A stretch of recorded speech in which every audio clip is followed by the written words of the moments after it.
이제 본격적인 여름 휴가철이 시작이 됐습니다. 휴가라고 하는 것이 말 그대로 우리의 일상의 일을 내려놓고 쉼을 얻는 시간입니다. 기계도 쉬지 않고 돌아가면 문제가 생기는 것처럼 우리도 쉬지 않고 일하다 보면 몸에만이 아니고 우리의 마음에도 문제가 생길 때가 있습니다. 그래서 우리에게 쉼이라고 하는 것은 매우 중요한 것입니다. 그럼 제가 여러분에게 질문을 하나 드리는데, 세상에서 제일 먼저 쉬신 분은 누구이겠습니까? 세상에서 가장 먼저 쉬신 분은 누구인가? 성경을 보시면 이렇게 말씀을 하는데, 오늘 본문 말씀인 창세기 2장 2절 말씀입니다. 제가 봉독해 드립니다. 하나님이 그가 하시던 일을 일곱째 날에 마치시니 그가 하시던 모든 일을 그치고 일곱째 날에 안식하시니라. 아멘. 세상에서 제일 먼저 쉬셨던 분은 하나님이십니다. 하나님이 6일간 세상을 만드시고 제7일에 쉬셨다고 말씀을 하십니다. 하나님이 그러면 왜 쉬셨을까요? 6일간 세상을 만드시는 일을 하셨으니까 혹시 하나님이 피곤하셔서 쉬신 것이 아닌가 그렇게 생각을 할 수도 있지 않겠습니까? 그런데 이사야 40장 28절을 보시면 세상을 만드신 하나님은 피곤하지도 않으시고 지칠 줄도 모르신다, 그런 말씀이 나옵니다. 또 성경 말씀 보시면 하나님은 졸지도 아니하시고 주무시지도 아니하신다고 말씀을 하십니다. 그렇다면 하나님이 일곱째 날에 쉬신 것은 피곤해서 쉬신 것이 아닙니다. 그럼 왜 쉬신 것인가? 그 쉼을 통해서 우리에게 매우 중요한 것을 가르쳐 주시려고, 우리에게 그 귀중한 것을 가르쳐 주시려고 하나님이 쉬셨다는 것을 알게 됩니다. 우리가 10계명 중에서 네 번째 계명은 무엇입니까? 안식일을 기억하여 거룩히 지키라고 말씀을 하십니다. 여기 안식일이라고 하는 것은 일곱째 날을 말하는데, 우리가 달력을 보면 그 첫째 날이 무슨 요일입니까? 일요일, 주일입니다. 그리고 마지막 일곱째 날이 토요일입니다. 여기 하나님이 말씀하셨던 일곱째 날 안식일은 토요일을 말합니다. 그런데 이스라엘 백성들에게 안식일을 지켜야 되는 이유를 이렇게 말씀을 하십니다. 출애굽기 20장 11절인데 함께 봉독합니다. 이는 엿새 동안에 나 여호와가 하늘과 땅과 바다와 그 가운데 모든 것을 만들고 일곱째 날에 쉬었음이라. 그러므로 나 여호와가 안식일을 복되게 하여 그날을 거룩하게 하였느니라. 아멘. 하나님이 제7일에 쉬신 이유를 말씀을 합니다. 사람들에게 일주일의 하루인 이 안식일을 정해서 하나님을 예배하고 쉼을 얻도록 하기 위해서 먼저 하나님이 쉬셨다는 것을 말씀해 주십니다. 그래서 이스라엘 백성들은 안식일에 쉼을 얻으면서 하나님을 예배하고 하나님께 영광 돌리는 시간을 갖게 됩니다. 자, 그런데 제가 앞에서 말씀드렸던 것처럼 제7일 안식일은 지금의 토요일을 말합니다. 그런데 우리는 지금 일요일인 주일에 모여서 하나님을 예배합니다. 왜냐하면 그리스도인들은 처음부터 유대인들처럼 토요일에 모여서 예배를 한 것이 아니고 주일에 모여서 예배를 했습니다. 왜 주일에 모여 예배를 했냐면 이 주일이 주님의 날입니다. 왜 주님의 날이냐면 주님이 부활하신 날입니다. 그래서 초대교인들은 처음부터 마치 유대인들이 안식일을 거룩하게 지키는 것처럼 이 주일을 안식일로 거룩하게 지키기를 시작했습니다. 그래서 제가 오늘 칼럼에 우리 그리스도인들이 주일을 지키며 예배하게 된 그 일에 대해서 썼으니까 여러분이 잘 읽어보시면 좋겠습니다. 그런데 중요한 것은 하나님이 안식일을 지키라고 말씀하셨다는 것입니다. 왜냐하면 이 안식일을 통해서 우리가 하나님을 만나고 하나님이 주시는 쉼을 얻을 수가 있기 때문입니다. 오늘 두 번째 우리가 봉독했던 본문 말씀은 이런 말씀입니다. 사람들이 예수님을 찾아와서 말씀을 듣기도 원하고 병 고침을 받기도 원했습니다. 얼마나 많은 사람들이 찾아왔는지 그 제자들이 예수님의 사역을 돕는데 제자들이 쉴 틈이 없습니다. 얼마나 쉴 틈이 없었냐면 밥을 먹을 시간도 없었다고 말씀을 합니다. 오늘 마가복음 6장 31절을 보시면 그렇게 지쳐있던 제자들에게 주님이 들려주신 말씀입니다. 제가 봉독해 드립니다. 이르시되 너희는 따로 한적한 곳에 가서 잠깐 쉬어라 하시니 이는 오고 가는 사람이 많아 음식 먹을 겨를도 없습니다. 아멘. 음식 먹을 시간도 없이 바쁘게 일하다 보니까 제자들이 다 지쳐 있습니다. 근데 주님이 뭐라고 말씀하시냐면 너희는 한적한 곳에 가서 어떻게 쉬라고 말씀하죠? 잠깐 쉬라고 말씀을 합니다. 이 하루를 분주하게 살아가다가 잠깐의 쉼이 우리에게 큰 힘이 된다는 것을 우리는 잘 알고 있습니다. 우리가 하루를 분주하게 살아가다가 몸이 피곤하면 한 10분 정도 눈만 붙여도 우리가 새 힘을 얻게 되지 않습니까?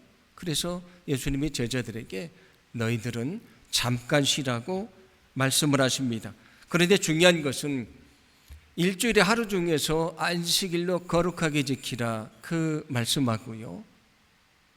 여기 하루를 분주하게 살아가는 시간 속에서 쉼을 통해서 새 힘을 얻으라고 한 이 주님이 우리에게 들려주신 말씀이 있다는 것입니다.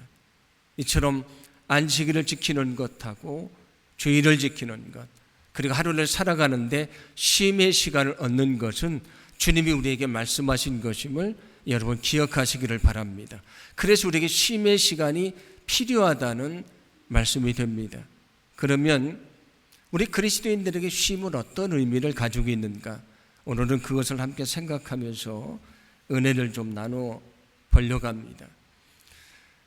하나님이 일곱째 날에 안식하셨다고 말씀을 하는데 안식하다는 말의 히브리어는 샤바트라는 단어입니다.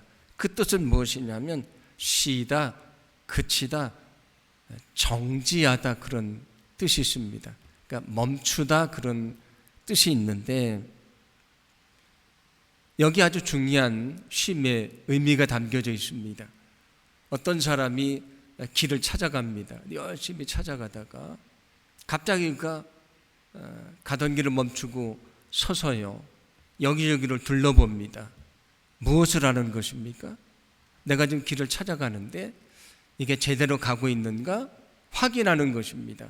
그래서 자기가 걸어왔던 길도 확인해 보고요. 내가 지금 가려는 방향이 맞는 것인가를 확인하는 것입니다.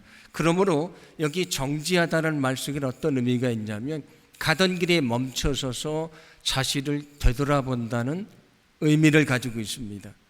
우리가 축구 경기를 하면 여기 전반전이 있고 후반전이 있으면 중간에 하프타임이 있습니다. 쉬는 시간인데 그냥 쉬기만 하는 것이 아니고요.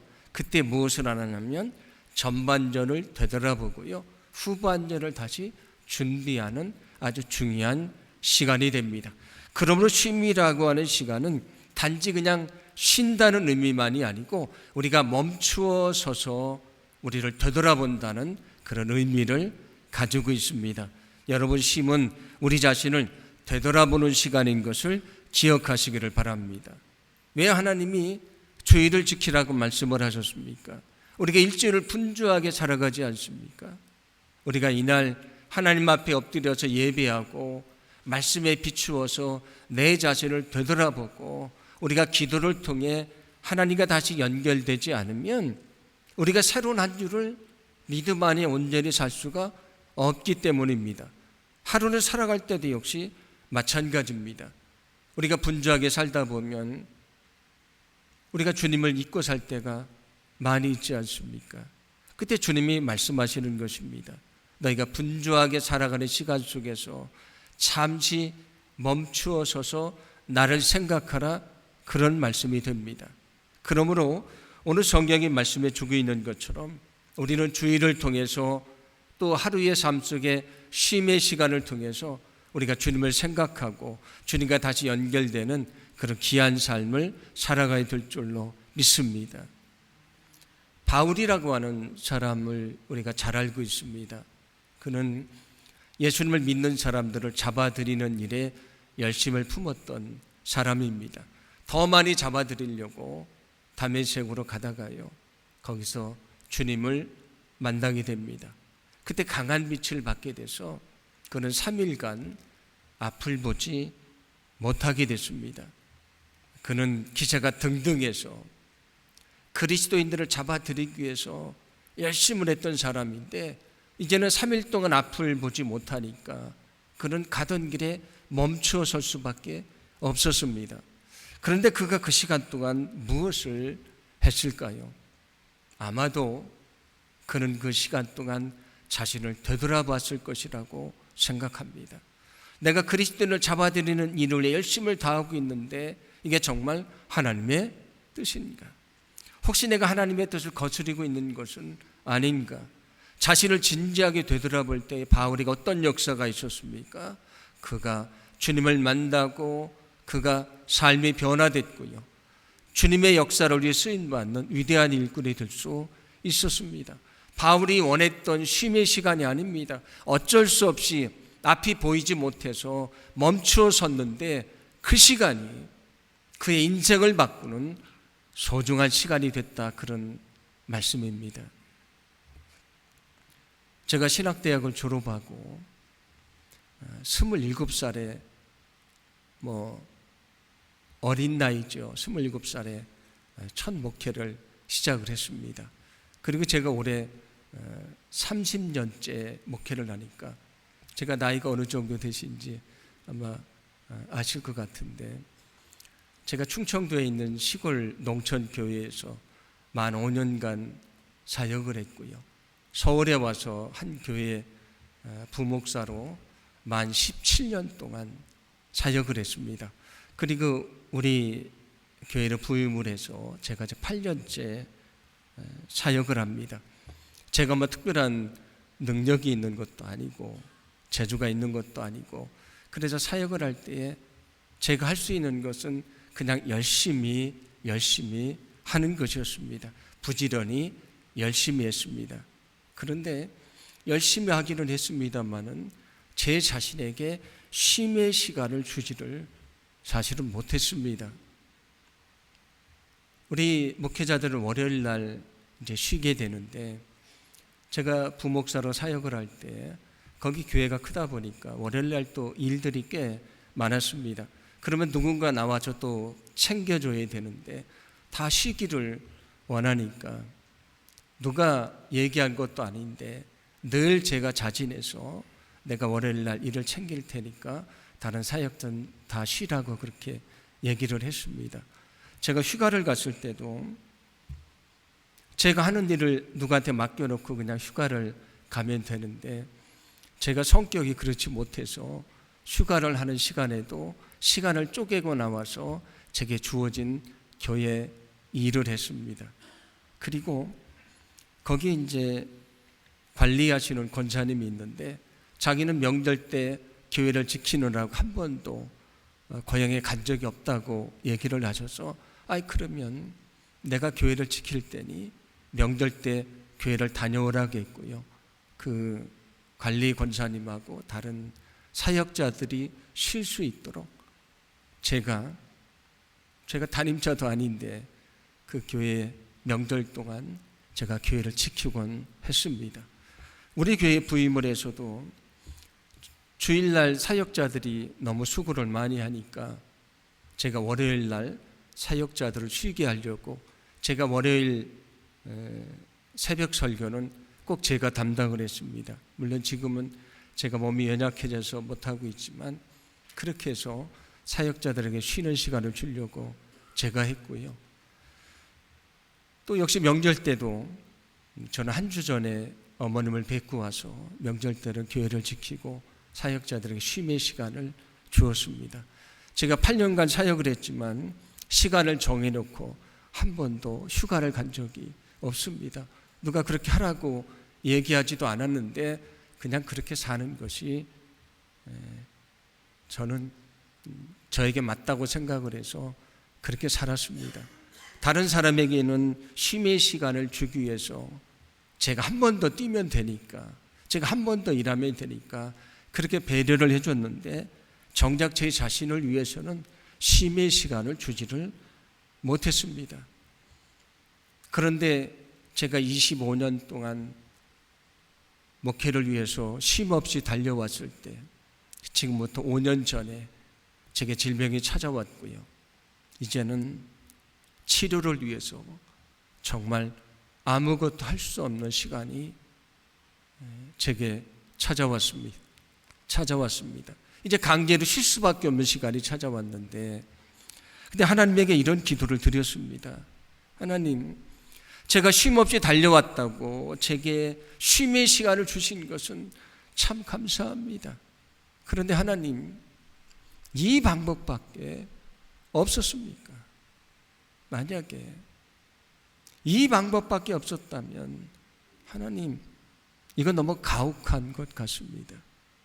내가 게으르게 내게 주어진 일을 위해서 그렇게 살아왔는데 내게 그런 일이 찾아왔다면 받아들일 수 있지만, 나는 주님을 위해 쉼 없이 달려왔는데 나를 이렇게 쉬게 하신다고요?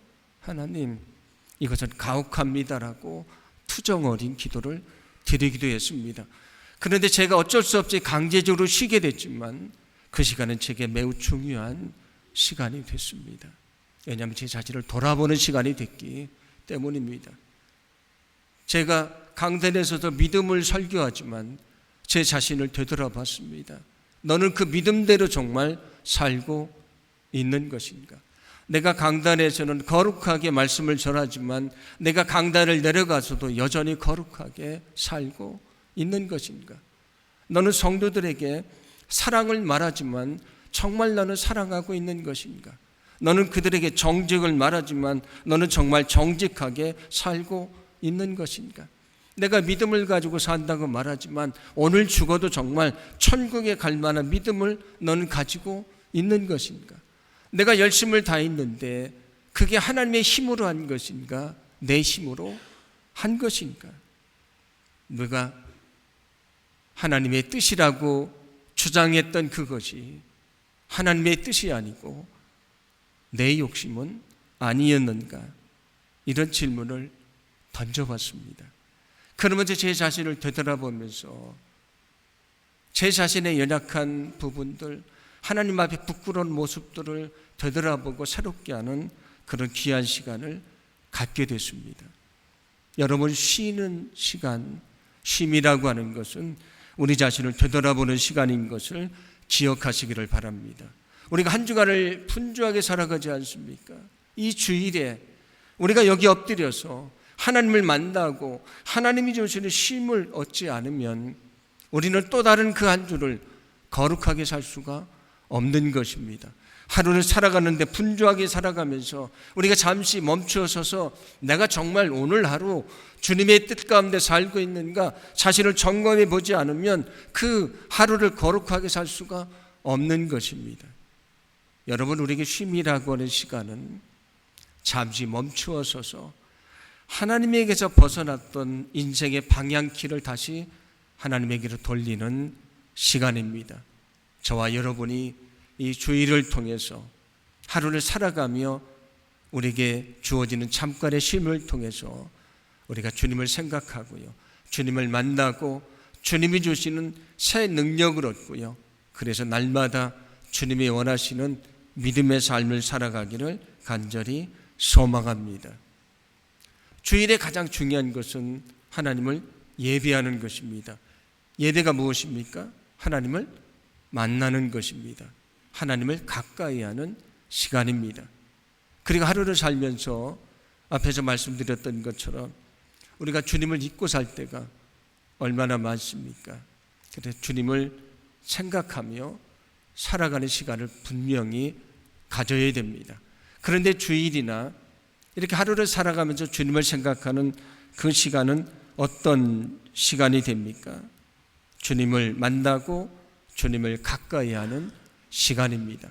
그러므로 우리가 가던 길에 멈춰서서 있는 그 시간은 단지 쉼의 시간만이 아니고요, 우리가 주님과 더 가까워지는 시간인 것을 여러분 분명히 믿으시기를 바랍니다. 쉼은 주님과 더 가까워지는 시간입니다.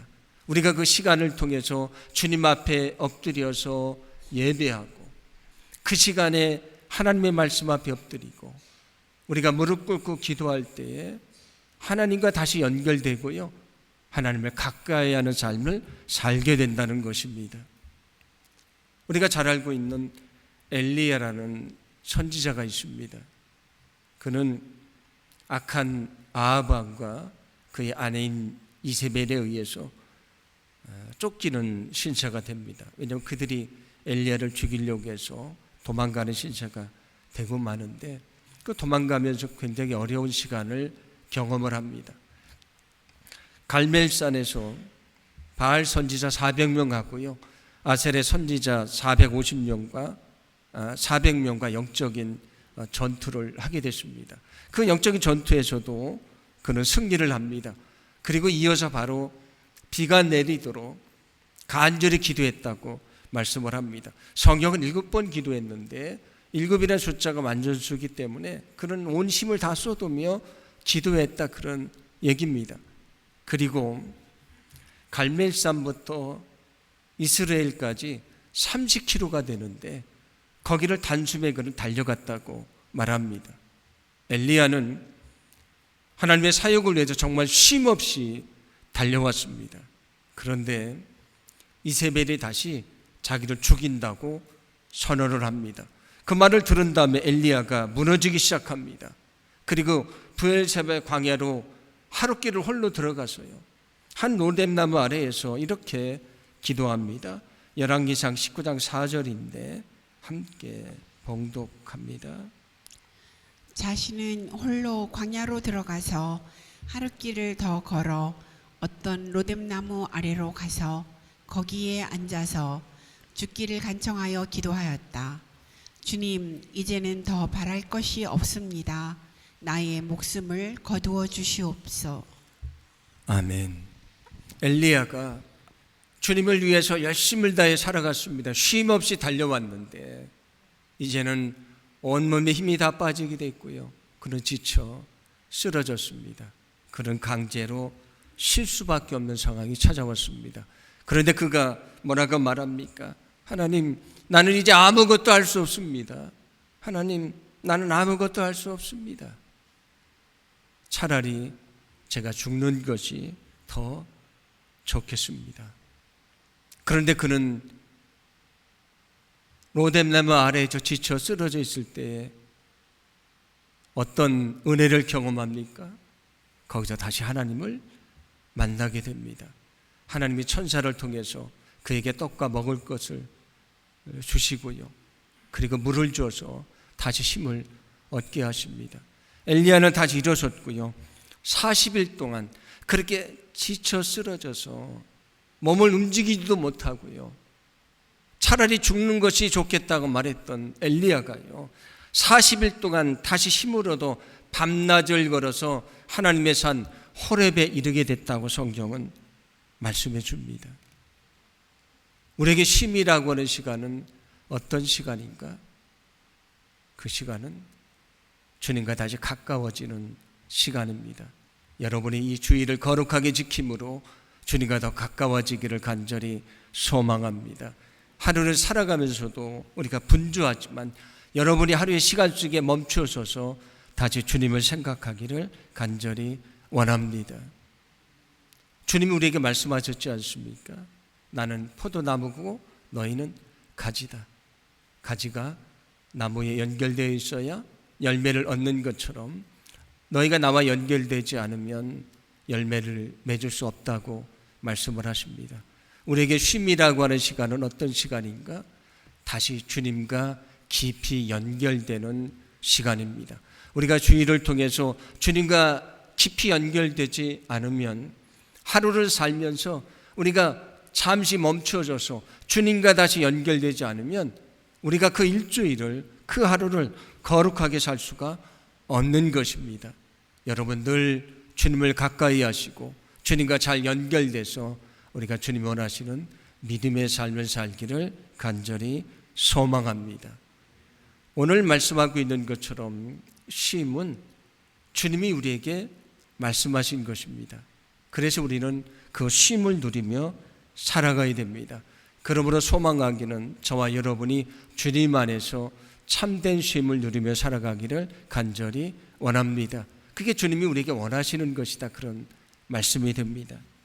그러면 우리가 누려야 되는 쉼은 무엇을 말하는 것인가?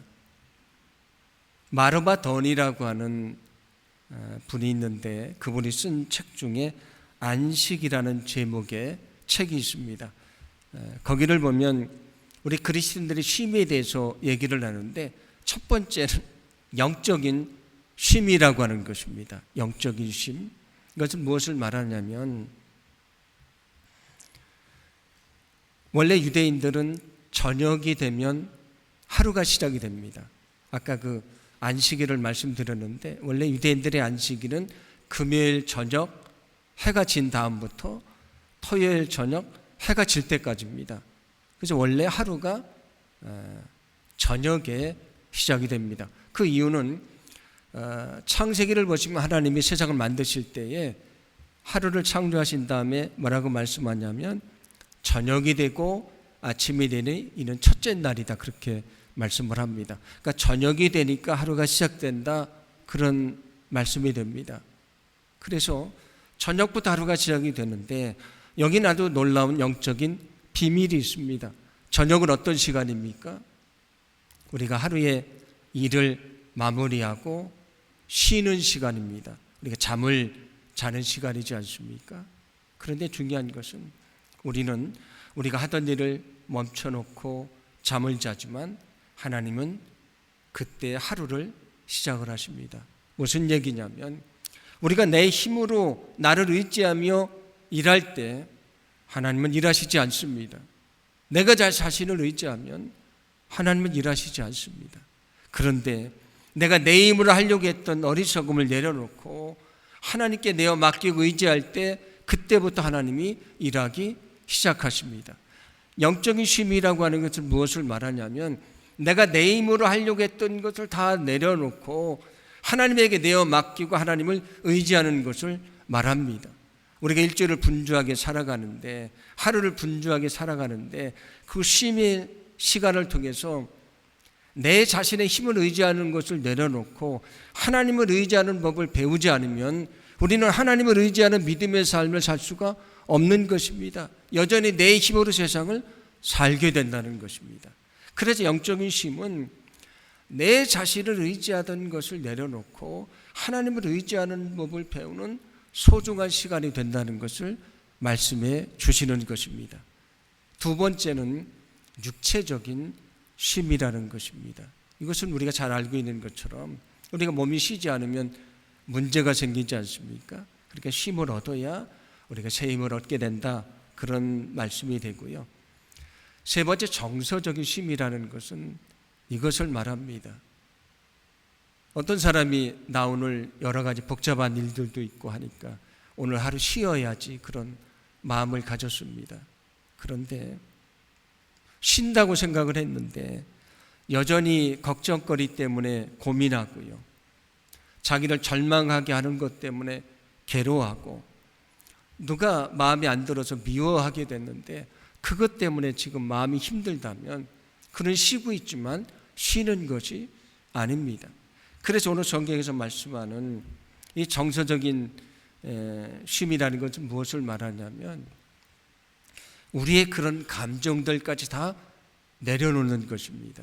그리고 훈련을 하는 것입니다. 어떤 훈련입니까? 우리 안에 걱정스러운 마음을 내려놓는 훈련을 하고요. 절망하던 마음을 내려놓는 훈련을 하고 미워하는 감정을 내려놓는 것입니다.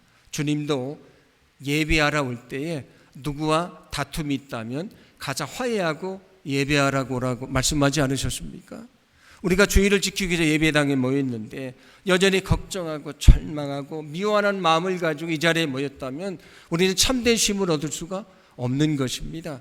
그래서 그런 감정들도 다 내려놓고 주님 앞에 엎드려야 우리가 진정한 평안을 얻게 되고요. 우리를 힘들게 하는 걱정하고 절망하고 미워하는 감정들도 이기게 된다. 그런 말씀이 됩니다. 지적인 쉼이라고 하는 것은 이 세상이 지금 얼마나 지식이 많습니까? 지식의 홍수시대라고 얘기를 합니다.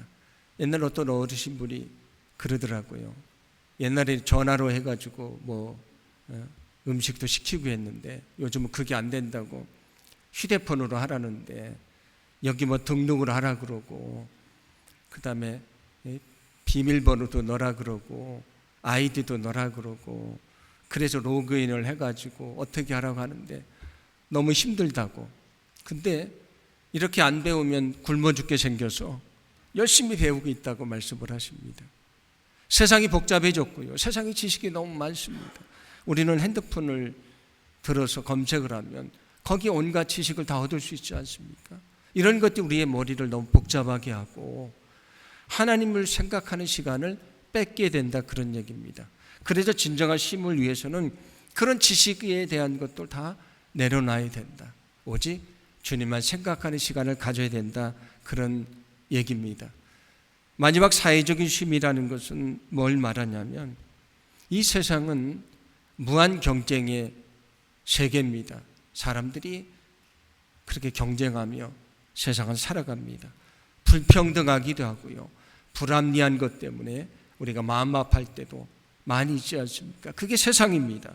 그런데 여기 사회적인 쉼이라고 하는 것은 무엇이냐면 이런 무한 경쟁이나 불합리하거나 불평등한 이런 가치들, 세상의 가치를 다 내려놓고요.